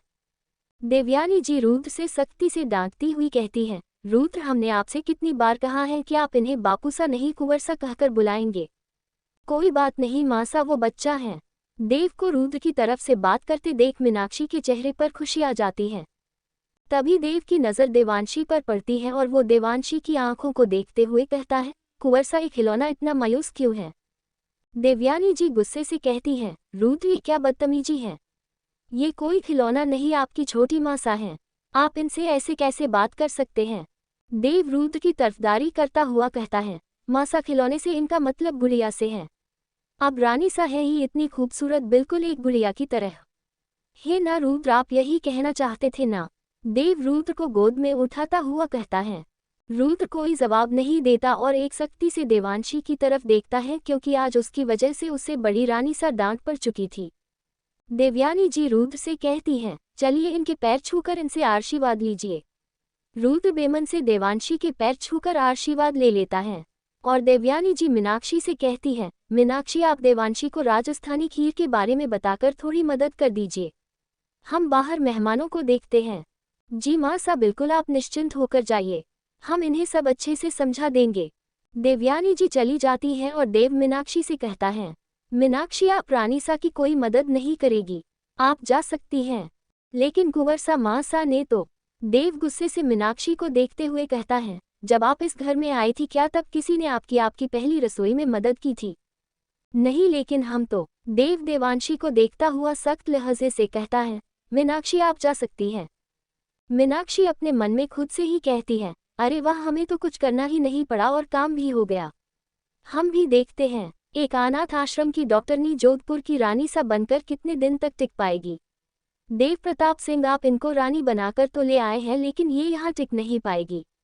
आप पर सिर्फ हमारी बहन कामाक्षी का हक है, आपको और किसी का हम होने नहीं देंगे। मीनाक्षी जो रुद्र को लेकर वहां से चली जाती है। देव देवांशी की तरफ बढ़कर गुस्से से कहता है, तो आपको मदद की जरूरत है, चलिए हम आपकी मदद किए देते हैं। देवांशी को देव की हरकतों पर बहुत गुस्सा आ रहा था। वो गुस्से से देव की आंखों में देखती हुई कहती है, हमें आपकी मदद की जरूरत नहीं है। लेकिन क्यों रानी सा, क्या हमारी मदद में सुरखाब के पर लगे हुए हैं जो आपको देखकर ही उड़ जाएंगे। आप मीनाक्षी की मदद भी तो लेने ही वाली थी, हमारी मदद में क्या परेशानी है। देवांशी देव को नज़रअंदाज करके खीर बनाने लगती है क्योंकि आधी बात तो देवयानी जी ने बता ही दी थी। देव पास में रखे केवले की शीशी उठाकर देवांशी को देते हुए कहता है, ये शीशी भी आपकी तरह बहुत कड़वी है, इस शीशी को आप खीर बनने के बाद खीर में पूरी डाल दीजिएगा, क्योंकि हमें कड़वी खीर ज्यादा पसंद है। एपिसोड 37। जोधपुर के कायदे भी हमसे हैं और कानून भी। मीनाक्षी जो रुद्र को लेकर वहां से चली जाती है। देव देवांशी की तरफ बढ़कर गुस्से से कहता है, तो आपको मदद की जरूरत है, चलिए हम आपकी मदद किए देते हैं। देवांशी को देव की हरकतों पर बहुत गुस्सा आ रहा था। वो गुस्से से देव की आंखों में देखती हुई कहती है, हमें आपकी मदद की जरूरत नहीं है। लेकिन क्यों रानी सा, क्या हमारी मदद में सुरखाब के पर लगे हुए हैं जो आपको देखकर ही उड़ जाएंगे। आप मीनाक्षी की मदद भी तो लेने ही वाली थी, हमारी मदद में क्या परेशानी है। देवांशी देव को नज़रअंदाज करके खीर बनाने लगती है क्योंकि आधी बात तो देवयानी जी ने बता ही दी थी। देव पास में रखे केवले की शीशी उठाकर देवांशी को देते हुए कहता है, ये शीशी भी आपकी तरह बहुत कड़वी है, इस शीशी को आप खीर बनने के बाद खीर में पूरी डाल दीजिएगा, क्योंकि हमें कड़वी खीर ज्यादा पसंद है। अब आगे। देवांशी अपनी खा जाने वाली नजरों से देव को घूरती हुई अपने हाथ में पकड़ा हुआ बड़ा भगोना देव के पैरों पर जोर से फेंक देती है, जिससे देव के पैर में चोट लग जाती है। देव उस बड़े से भगोने को अपने पैर से हटाकर गुस्से से देवांशी की तरफ देखता है। देवांशी मासूम सी शक्ल बनाकर कहती है, अरे कुंवरसा माफ कीजिएगा, गलती से हाथ से छूट गया, आपको ज्यादा चोट तो नहीं आई, लेकिन कोई बात नहीं, आपको तो हमारे दिए जख्मों को दुरुस्त करने का कोई शौक नहीं है, इसलिए अब कमरे में जाकर अपने वो गंदे गंदे दिखने वाले मरहम इस चोट पर मत लगाएगा। वो क्या है? अगर आप अपने जख्मों में मरहम लगाएंगे तो अपने बेटे के साथ कैसे खेलेंगे, और फिर हमें भी यही लगेगा कि आप एक कमज़ोर कुंवर सा हैं। बिल्कुल अपने दुश्मन युवराज रतन सिंह की तरह, जिनकी ऊंची नाक ले साथ हम उनकी गर्दन उनके धड़ से अलग कर आए हैं। देवांशी के तंज सुनकर देव की मुट्ठी गुस्से से कस जाती है और वो रसोई से गुस्से में तमतमाता हुआ बाहर आ जाता है। देव को जाते देख देवांशी के चेहरे पर एक जंग जीतने वाली मुस्कान आ जाती है। दिल्ली। दूसरी तरफ देव राघव को वही बच्चों की देखभाल के लिए कुछ दिनों के लिए दिल्ली छोड़ आया था, जिसके चलते उसे बार बार हॉस्पिटल आना जाना पड़ रहा था, क्योंकि कुछ बच्चों की चोट भी आई थी और मिताली और छोटी का ऑपरेशन भी होना था। इसी सिलसिले में राघव आज भी हॉस्पिटल आया था और डॉक्टर राधिका का उनके कैबिन में बैठा हुआ इंतजार कर रहा था। राधिका अपने कैबिन में आकर अपना सफ़ेद कोट उतार कर अपनी कुर्सी पर रख देती है और जैसे ही कुर्सी पर बैठने वाली होती है, तभी राघव गुस्से से कहता है, जब आपको पता है हम आपका पिछले 1 घंटे से इंतजार कर रहे हैं, तो क्या आपको नहीं लगता कि आपको अपना आधा काम छोड़कर पहले हमसे आकर मिलना चाहिए था? राधिका अपनी कुर्सी पर बैठती हुई कहती है, जी नहीं, हमें ऐसा बिल्कुल भी नहीं लगता कि हमें अपना काम छोड़कर आपसे मिलना चाहिए था। आपका जब मन करता है आप वक्त बे वक्त यहाँ आकर बैठ जाते हैं और अपने आलतू फालतू के सवालों से हमारा सिर खाते हैं। राघव गुस्से से कहता है, क्या कहा आपने? हम आलतू फालतू के सवाल से आपका दिमाग खराब करते रहते हैं। उस छोटी बच्ची की तबीयत ठीक नहीं है और आप कह रही हैं कि आप अपना काम कर रही हैं। अरे जब बच्ची को ऑपरेशन की ज़रूरत है तो आप लोग उसका ऑपरेशन क्यों नहीं करते? राधिका गुस्से से कहती है, क्योंकि मिताली की हालत बहुत क्रिटिकल है और देवांशी ने सभी पेपर स्टडी करके जिन डॉक्टर से इस केस के बारे में बात की थी वो इंडिया के बाहर हैं, और अब उन्होंने यहाँ आने से मना कर दिया है। मैंने उन्हें समझाने की बहुत कोशिश की, लेकिन वो मेरी बात सुनने के लिए तैयार नहीं है। देवांशी यहाँ से जा चुकी है और डॉक्टर हिमांशु अब इस दुनिया में नहीं रहे, इसलिए वो अब मेरी बात मानने के लिए तैयार नहीं है। समझे आप, या अब भी कोई सवाल बाकी है? राघव कुर्सी से खड़ा होकर कहता है, एक सवाल अभी भी बाकी है। उस डॉक्टर का नाम क्या है और वो कहाँ पर है? आप हमें बता दीजिए। राधिका राघव की आंखों में गुस्से और नफरत को महसूस करती हुई कहती है, क्यों? आप क्या करने वाले हैं? राघव टेबल पर हाथ रखकर राधिका की तरफ थोड़ा झुकते हुए कहता है, डॉक्टरनी साहेब, अब वो डॉक्टर या तो मरेगा या फिर यहाँ आकर ऑपरेशन करेगा। जोधपुर। खीर तैयार हो चुकी थी। देवयानी जी खीर की खुशबू को महसूस करती हुई कहती है, सबसे पहले आप खीर परोसकर कुंवरसा को चखा दीजिए, उसके बाद सभी मेहमानों में ये खीर परोसी जाएगी। देवांशी एक छोटी शाही प्याली में खीर परोसकर देव के लिए कमरे में ले जाती है। देव बालकनी में खड़ा था और सूरज को घूरता हुआ देवांशी का इंतजार कर रहा था। देवांशी कमरे में आती हुई कहती है, कुंवरसा सूरज को आंखों से खाना बंद कीजिए, खीर तैयार है, आकर चख लीजिए, आपकी माँ से ने खास आपके लिए भिजवाई हैं। देव कमरे में आता हुआ कहता है, हमें समझ नहीं आता दिल्ली के अनाथ आश्रम में रहने वाली एक आम सी डॉक्टरनी में इतना गुरूर किस बात का है? आप खुद को आखिर समझती क्या हैं? देवांशी खीर की प्याली देव की तरफ बढ़ाती हुई कहती है, अगर बिना गलती के झुकना आपको हमारा गुरूर लगता है तो गुरूर ही सही। अब आप भी समझ लीजिए, अगर आप कायदे में रहेंगे तो फायदे में रहेंगे, क्योंकि आपको तकलीफ में देखकर कोई खास दुख तो हमें भी नहीं होगा। इतना तो आप भी अब तक समझ गए होंगे कुंवरसा। देव मुस्कुराकर कहता है, रानी सा, तो अब आप हमें धमकाने की कोशिश कर रही हैं। लेकिन एक बात समझनी आपके लिए भी बेहद जरूरी है कि जोधपुर के कायदे भी हमसे हैं और कानून भी। हमारा हुक्म ही कानून है और आप हमारे लिए सियासत का सिर्फ एक मोहरा हैं और कुछ भी नहीं। समझिए आप, इसलिए हमें धमकी देने की कोशिश बेकार है रानी सा। देवांशी देव के हाथ में खीर की प्याली पकड़ाती हुई कहती है, हमें बिन गलती झुकना नहीं आता और हमारे साथ जबरदस्ती आपको हर बार नया घाव देगी। रानी सा, कुंवर देव प्रताप सिंह राठौर को जख्मों से डर नहीं लगता है। इतना कहकर देव खीर का पहला चम्मच अपने मुंह में रख लेता है। देवांशी खीर चख चुकी थी, इसलिए वो जानती थी कि उसने अपनी जिंदगी की बेहतरीन खीर बनाई है। देव इससे पहले खीर के बारे में कुछ कहता देवांशी वो केवड़े की पूरी शीशी देव की प्याली में पलट देती है और देव बस गुस्से से देवांशी को देखता रह जाता है। देवांशी मुस्कुराती हुई देव के हाथ से चम्मच लेकर केवड़े को अच्छी तरह खीर में मिक्स कर देती है और फिर मुस्कुराकर कहती है, खीर का स्वाद हमें मालूम है, आपको बताने की ज़रूरत नहीं है, लेकिन हम आपके स्वाद के अनुसार ये केवड़ा इसमें डालना भूल गए थे। लाइए अब हम आपको अपने हाथों से खिला देते हैं। देवांशी चम्मच में खीर लेकर देव की आंखों में देखती हुई मुस्कुराकर वो खीर देव को खिलाने लगती है। देवांशी ने सोचा था कि देव इस खीर को जोर से फेंक कर मारेगा, लेकिन देव देवांशी के हाथों से वो खीर खा लेता है। देव को शांति से एक मुस्कुराहट के साथ खीर खाता देख देवांशी को हैरानी तो होती है, लेकिन उसको देव की सुबह वाली हरकत पर अब तक गुस्सा आ रहा था, इसलिए वो देव को खीर खिला देती है। एपिसोड 38। हमें इन नर्म नर्म होठों से किस कीजिए। रानी सा कुंवर देव प्रताप सिंह राठौर को जख्मों से डर नहीं लगता है। इतना कहकर देव खीर का पहला चम्मच अपने मुंह में रख लेता है। देवांशी खीर चख चुकी थी, इसलिए वो जानती थी कि उसने अपनी जिंदगी की बेहतरीन खीर बनाई है। देव इससे पहले खीर के बारे में कुछ कहता देवांशी वो केवड़े की पूरी शीशी देव की प्याली में पलट देती है और देव बस गुस्से से देवांशी को देखता रह जाता है। देवांशी मुस्कुराती हुई देव के हाथ से चम्मच लेकर केवड़े को अच्छी तरह खीर में मिक्स कर देती है और फिर मुस्कुराकर कहती है, खीर का स्वाद हमें मालूम है, आपको बताने की ज़रूरत नहीं है, लेकिन हम आपके स्वाद के अनुसार ये केवड़ा इसमें डालना भूल गए थे।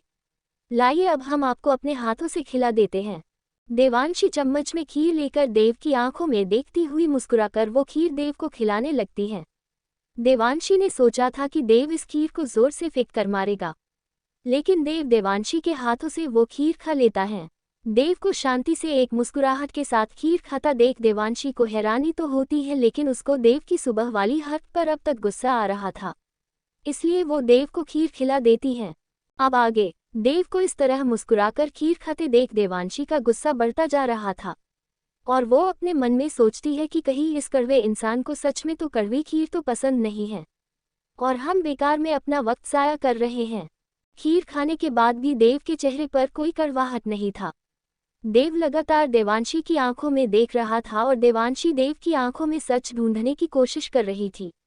देव का दिमाग देवांशी की आंखों से उलझने के लिए मना कर रहा था, लेकिन देव को अपना दिल अपनी ही सोच से बगावत करता हुआ महसूस हो रहा था। देवांशी को देव की आंखों में देखते हुए अपने दिल की धड़कन बढ़ती हुई महसूस होती है और वो खुद से ही कहती है, देवांशी आपको क्या हो रहा है, आप चाहती क्या हैं? नहीं नहीं देवांशी, ये इंसान एक बहुत बुरा इंसान है, आप इस तरह कुंवरसा के सामने कमज़ोर नहीं पड़ सकती। देवांशी अपनी नज़रों पर कंट्रोल करती हुई सोफे से उठने लगती है, लेकिन देव देवांशी का हाथ पकड़कर अपनी तरफ खींचता है और देवांशी को अपने ऊपर गिरा कर कहता है, रानी सा सिर्फ इतनी सी कड़वाहट से कुछ नहीं होगा, हमें और कुछ भी चाहिए। चलिए अब हमें इन नर्म नर्म होठों से किस कीजिए, हम तभी आपको छोड़ेंगे वरना नहीं छोड़ेंगे। देवांशी देव के ऊपर से हटने की कोशिश करती हुई कहती है, कुंवरसा छोड़िए, हमें मत भूलिए, हमने पिछली बार क्या किया था, निशान अभी भी आपके होठों पर हैं। देव मुस्कुराकर कहता है, तो इतनी देर से आपकी नज़र हमारे होठों पर अटकी हुई है। देवांशी देव की नज़रों से नज़र बचाती हुई कहती है, ऐसा नहीं, हमने तभी देखा था जब पानी में हमने आपके होठों। देव देवांशी के माथे पर उंगली रखकर नीचे खिसकाता हुआ मदहोशी भरी आवाज में कहता है, पानी में क्या क्या देखा आपने? आपने देखा हमें और हमें खुद के बेहद करीब महसूस किया आपने रानी सा, लेकिन हमने तो सिर्फ आपकी आंखें देखी और इनमें हमारे लिए गुस्सा और नफरत देखा। देवांशी के हाथ देव को खुद से दूर करने की कोशिश कर रहे थे और देव का अंगूठा देवांशी के होठों को सहला रहा था। तभी देव के सीने पर देवांशी को जख्म का एहसास होता है और उसकी कोशिश थोड़ी धीमी हो जाती है। देव के सीने से खून रिस रहा था। ये वही जख्म था जो दिल्ली में देवांशी ने देव को दिया था। ये जख्म पानी में भी देवांशी ने देखा था, लेकिन उस वक्त जख्म पर अच्छे से पट्टी बंधी हुई थी। देव देवांशी का हाथ अपने जख्म पर महसूस कर सकता था। वो देवांशी पर अपनी पकड़ ढीली कर देता है और दर्द का नाटक करते हुए कहता है, रानी साई, क्या आपने फिर से हमारे गहरे जख्म को ताज़ा कर दिया? देवांशी देव से दूर होकर सोफे पर बैठती हुई थोड़ी बौखलाई हुई आवाज में कहती है, हमने नहीं किया। नहीं, हमारा मतलब जानबूझकर नहीं किया। आप जबरदस्ती कर रहे थे तो शायद हमारा हाथ बहुत जोर से आपके जख्म पर लग गया, लेकिन इसमें हमारी कोई गलती नहीं है। हमने पहले ही कहा था कि हमारे साथ जबरदस्ती हर बार आपको घाव देगी। आप ही ने हमें धोखे से अपने ऊपर गिराया था। देवांशी की आंखों में खुद के लिए फिक्र देखकर देव देवांशी पर तंज करता हुआ एक कुटिल मुस्कान के साथ कहता है, तो अब आपको हमारी फिक्र हो रही है? देवांशी गुस्से से कहती है, आप दर्द होने का नाटक कर रहे हैं। देवांशी उठकर वहां से जाने लगती है तो दर्द में करहाता हुआ कहता है, आय आय, बहुत दर्द कर रहा है। हम सच कह रहे हैं, कोई नाटक वाटक नहीं कर रहे हैं। क्या आप इस पर मरहम लगा सकती हैं? देवांशी एक नज़र देव को देखती है और गुस्से से कहती है, रुकिए, हम आपकी मदद के लिए किसी को बुला देते हैं। देव सोफे से खड़ा होकर कहता है, रहने दीजिए, हम खुद कर लेंगे। आपने हमें कड़वी खिलाई, उतना ही काफ़ी है।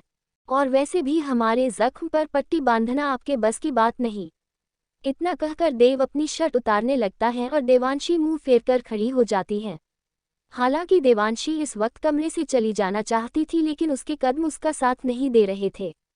देव देवांशी के थोड़ा नज़दीक जाकर कहता है, आपके अंदर तो हमें बिना शर्ट के देखने की भी हिम्मत नहीं है। आप भला कैसे हमारे जख्म पर मरहम लगा सकती हैं? और आप खुद को एक डॉक्टर कहती हैं। आपका नाम डॉक्टर देवांशी नहीं बल्कि डरपोक देवांशी होना चाहिए था। देवांशी गुस्से से देव की तरफ मुड़कर देखती है और कहती है, मत भूलिए, ये जख्म हमारी ही मेहरबानी है। अगर हम डरपोक होते तो शादी से भाग गए होते। अगर हम डरपोक होते तो आपसे शादी से अच्छा हम मरना पसंद करते। देव का मजाक से भरा हुआ चेहरा गुस्से में बदल जाता है और वो अपने गुस्से को अपनी मुट्ठी में कंट्रोल करने की कोशिश करती है। देवांशी आराम से कहती है, बताए कहाँ है आपकी आयुर्वेदिक मरहम पट्टी, हम बांध देते हैं। देव इशारे से देवांशी को मरहम पट्टी वाली दराज बता देता है और जितने देवांशी वहां से मरहम पट्टी लेकर आती है, देव जाकर बेड पर बैठ जाता है। देवांशी गुस्से में भुनती हुई कहती है, आप यहाँ बैठकर भी मरहम पट्टी करा सकते हैं। मुझे आराम की ज़रूरत है, अगर आपको नहीं करनी तो बहाने बनाने की ज़रूरत नहीं है। आप जा सकती हैं। देवांशी पैर पटकती हुई गुस्से से बेड पर देव के पास बैठकर उसके जख्म को साफ करने लगती है। देवांशी धीरे धीरे देव के जख्म को साफ करके उस पर मरहम लगा देती है। देवांशी के मरहम लगाने पर देव को ज़रा भी तकलीफ का एहसास नहीं होता, लेकिन दिल्ली में जब गुस्से से देव ने देवांशी के जख्मों पर मरहम लगाया था तब देवांशी की चीख निकल गई थी। देव देवांशी को देखता हुआ यही सब सोच रहा था और देवांशी अपना काम बहुत ही ध्यान से कर रही थी। देवांशी अचानक से एक नज़र देव की तरफ देखती है तो उसे किसी सोच में गुम देखकर पूछती है, आपके इस मरहम से हमारा जख्म तो बहुत जल्द काफ़ी हद तक ठीक हो गया है, तो क्या आपने अपना मरहम अपनी जख्म पर नहीं लगाया था? देव देवांशी की आवाज़ से अपने ख्यालों की दुनिया से बाहर आते हुए कहता है, क्योंकि आपके जख्म पर मरहम हमने लगाया था इसलिए वो जल्द ही ठीक हो गया, लेकिन हमारी जख्म पर मरहम राघव ने लगाया था इसलिए ये ठीक नहीं हुआ। देवांशी पट्टी बांधती हुई कहती है, क्या मरहम भी इंसान देखकर अपना असर करता है? जी बिल्कुल। अब एक सवाल का जवाब आप हमें दीजिए, क्या जब आपको पता चला कि रुद्र हमारा बेटा नहीं है तो आपके दिल को सुकून क्यों मिला? देवांशी के पास जवाब नहीं था और वो देव को हैरानी से देखती हुई कहती है, ये किस तरह का सवाल है? भला हमें इस बात से क्या फ़र्क पड़ेगा कि रुद्र आपका बेटा है या नहीं? आप शायद भूल रहे हैं, लेकिन दिल्ली में आपने कहा था कि आप हमें जोधपुर की रानी के रूप में ले जा रहे हैं, लेकिन आपकी ज़िंदगी में हमारी अहमियत एक दासी से ज़्यादा नहीं होगी और हमें नहीं लगता कि महल में किसी भी दासी को इस बात से फ़र्क पड़ता है कि रुद्र आपका बेटा है या आपके भाई का। देव देवांशी की आंखों में देखते हुए कहता है, तो आपको हमारी एक एक बात याद है? जी बिल्कुल, हमें सब याद है, जो भी अब तक आपने हमसे कहा। फिर तो रानी सा आपको ये भी याद होगा कि हमने आपसे कहा था कि आप पर हमारा हक है। आपकी नज़र में सिर्फ हम होने चाहिए। देवांशी गुस्से से देव को देखती है। देव देवांशी का हाथ पकड़कर अपने जख्म पर रखकर कहता है, आज रात आपके सवाल के जवाब के बाद हम अपना हक हासिल करेंगे और हमें रोकने की आपकी एक भी कोशिश आपके बच्चों की सांसों पर भारी पड़ेगी। एपिसोड 39। देवांशी के सामने सच का आना। देवांशी के पास जवाब नहीं था और वो देव को हैरानी से देखती हुई कहती है, ये किस तरह का सवाल है? भला हमें इस बात से क्या फ़र्क पड़ेगा कि रुद्र आपका बेटा है या नहीं? आप शायद भूल रहे हैं, लेकिन दिल्ली में आपने कहा था कि आप हमें जोधपुर की रानी के रूप में ले जा रहे हैं, लेकिन आपकी ज़िंदगी में हमारी अहमियत एक दासी से ज़्यादा नहीं होगी और हमें नहीं लगता कि महल में किसी भी दासी को इस बात से फ़र्क पड़ता है कि रुद्र आपका बेटा है या आपके भाई का। देव देवांशी की आंखों में देखते हुए कहता है, तो आपको हमारी एक एक बात याद है? जी बिल्कुल, हमें सब याद है, जो भी अब तक आपने हमसे कहा। फिर तो रानी सा आपको ये भी याद होगा कि हमने आपसे कहा था कि आप पर हमारा हक है। आपकी नज़र में सिर्फ हम होने चाहिए। देवांशी गुस्से से देव को देखती है। देव देवांशी का हाथ पकड़कर अपने जख्म पर रखकर कहता है, आज रात आपके सवाल के जवाब के बाद हम अपना हक हासिल करेंगे और हमें रोकने की आपकी एक भी कोशिश आपके बच्चों की सांसों पर भारी पड़ेगी। अब आगे देवांशी गुस्से से देव के सीने से अपना हाथ खींच लेती है और जैसे ही कुछ कहने को होती है तभी दरवाजे पर दस्तक होती है। देव बेड से उठकर अपने कबर्ड से दूसरी शर्ट निकालकर पहन लेता है। एक नौकरानी देवांशी को बुलाने आई थी। देवांशी उसके साथ चली जाती है और देवांशी के हाथों से खीर परोसवा कर मेहमानों को खिलाई जाती है। देवांशी के दिमाग में देव की बातें घूम रही थी। अब तक तो वो ये सोच रही थी कि अगर उसने सभी रस्म को सही से पूरा किया तो कुंवरसा को उसके सवाल का जवाब देना होगा, लेकिन अब देव अपना हक हासिल करना चाहता था और देवांशी उसे रोक भी नहीं सकती थी क्योंकि अनाथ आश्रम के बच्चों की जान का सवाल था। देवांशी खुद से ही कहती है, देवांशी अब कुंवरसा आपके पति है और एक ना एक दिन तो ये सब होना ही है। नहीं, ये शादी एक जबरदस्ती की शादी है। उनकी वजह से हम एक कातिल बन गए और उनकी दुश्मनी की वजह से दादी की जान गई, और इतना कुछ हो जाने के बाद भी उन्होंने हमारे किसी भी सवाल का जवाब देना जरूरी नहीं समझा। हम कुंवरसा से नफरत करते हैं। वो एक बुरे इंसान हैं। उन्होंने धोखे और ज़बरदस्ती से हमें अपना बनाया है। लेकिन अगर हम उनसे नफरत करते हैं तो हमें सुकून क्यों मिला ये जानकर कि वो पहले से ही शादीशुदा नहीं है। देवांशी ये सब सोच ही रही थी तभी उसे एहसास होता है कि कोई पीछे से उसका रुपट्टा खींच रहा है। देवांशी अपना रुपट्टा संभालती हुई पीछे देखती है तो पीछे युवराज रुद्र खड़ा था। वो देवांशी को अपने हाथ से इशारा करके अपनी बात सुनने के लिए कहता है। देवांशी रुद्र की बात सुनने के लिए नीचे झुकती है और कहती है, क्या बात है? रुद्र एक कड़क आवाज में कहता है, आप सुबह से रसोई में क्या कर रही हैं? हम सबके लिए खीर बना रहे थे। अच्छा, लेकिन हमें तो आपने खीर नहीं खिलाई गई। देवांशी आराम से कहती है, लेकिन खीर को बने हुए तो काफी वक्त बीत चुका है। क्या आपकी मासा ने आपको खीर नहीं खिलाई? रुद्र गुस्से से कहता है, मासा ने आपके हाथ की खीर खाने के लिए मना किया है। देवांशी इधर उधर देखती हुई कहती है, तो क्या आप खीर खाना चाहते हैं? हमारे महल में हमारी पसंदीदा चीज बनी है और हमें ही नहीं दी जा रही है। कितनी गलत बात है। हम गलत बात तो हैं, बहुत ज्यादा गलत बात है, लेकिन यहाँ पर कोई नहीं है। हम आपको खीर दे देते हैं, आप खा लीजिएगा। रुद्र एक कदम पीछे होकर कहता है, आप चाहती हैं कि हम मासा की चोरी से आपके हाथ की बनी हुई खीर खा लें? देवांशी रुद्र को देखती हुई अपने मन में सोचती है, हाजिर जवाबी में तो ये साहब हमसे भी 2 कदम आगे हैं। देवांशी सीधी खड़ी होती हुई कहती है, ठीक है, अगर आप अपनी मनपसंद चीज नहीं खाना चाहते तो मत खाए। वैसे अब ज्यादा नहीं बची है, जल्द ही खत्म हो जाएगी। आप जाए और कुंवरसा, मेरा मतलब अपने बापूसा के साथ खेल लीजिए।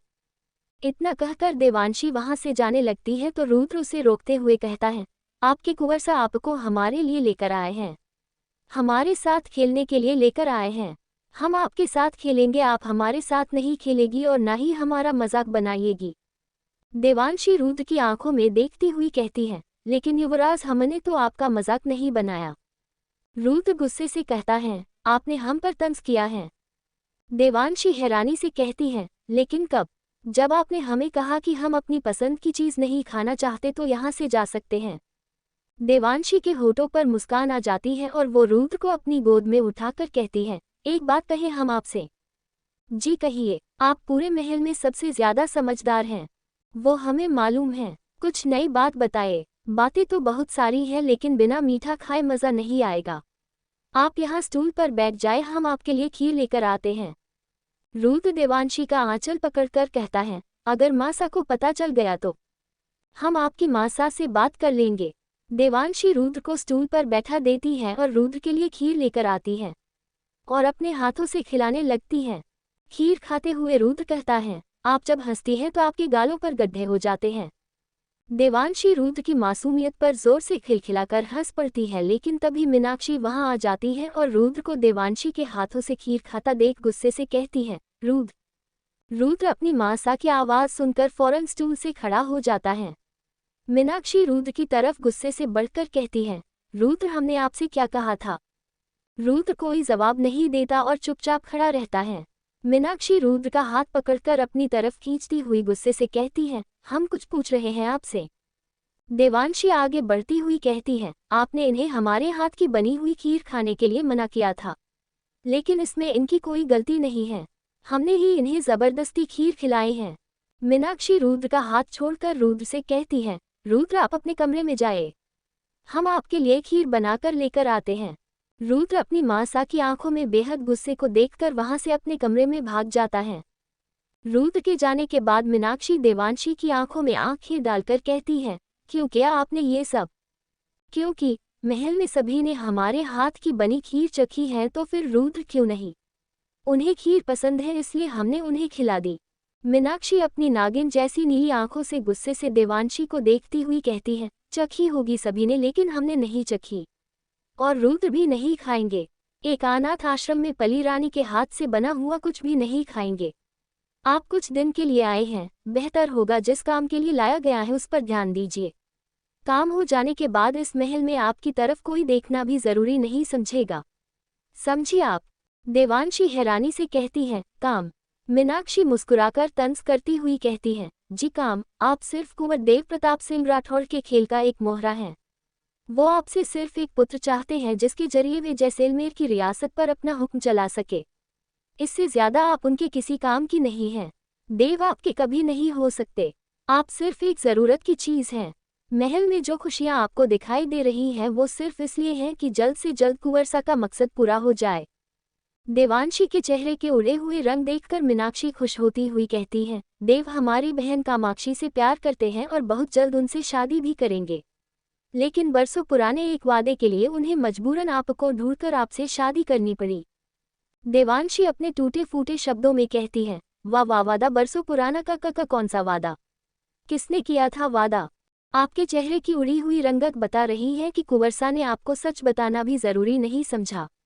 लेकिन कोई बात नहीं, हम आपकी इतनी मदद तो कर ही सकते हैं। आप एक अनाथ आश्रम में पली बड़ी जरूर है, लेकिन आप एक राजकुमारी हैं, वो भी जैसलमेर की। लेकिन आपके पिता जैसलमेर के राजा दैगराज सिंह राजपूत आपसे नफरत करते थे क्योंकि वो अपनी पत्नी देविका से एक बेटा चाहते थे। देविका जी आपकी सासुन माँ यानी कि देवयानी जी की बहन थी। जोधपुर और जैसलमेर में रिश्तेदारी तो थी लेकिन संबंध कुछ ठीक नहीं थे। आपके पिता एक पुत्र चाहते थे जो आगे चलकर उनका राजपाट संभाल सके। लेकिन आपकी माँ ने एक बेटी को जन्म दिया और वैद्यऋषि ने बताया कि रानी सा कभी भी दोबारा माँ नहीं बन सकती। आपके जन्म के बाद जैसलमेर को बहुत परेशानियों का सामना करना पड़ा, जिसके चलते आपके पिता दैगराज सिंह राजपूत को जोधपुर के राजा रुद्र प्रताप सिंह राठौड़ से मदद मांगनी पड़ी।